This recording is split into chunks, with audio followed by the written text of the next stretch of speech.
I'm not sure if you can see, there's a little baby bird up there who's been climbing up and down that little branch. Yeah, there he is. There's that little baby bird.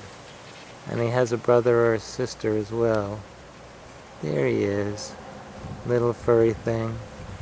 And the mama or papa is up there as well. But you can tell they're really curious about the outside world. But then they very precariously walk back up to the tree where I guess their nest is. Very sweet little bird. And there's baby bird again. Just sitting there looking around. Oh, very sweet little bird. Oh, very cute, very cute.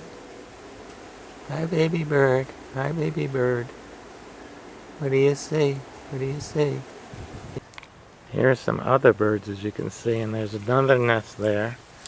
And I don't know if those are 3 little baby birds or what it is, but you can see there are 4 birds there. 3 with very interesting little faces. And then there's one sitting in the nest. So it's just fascinating that they're all just standing there. They've been doing this for quite a while today.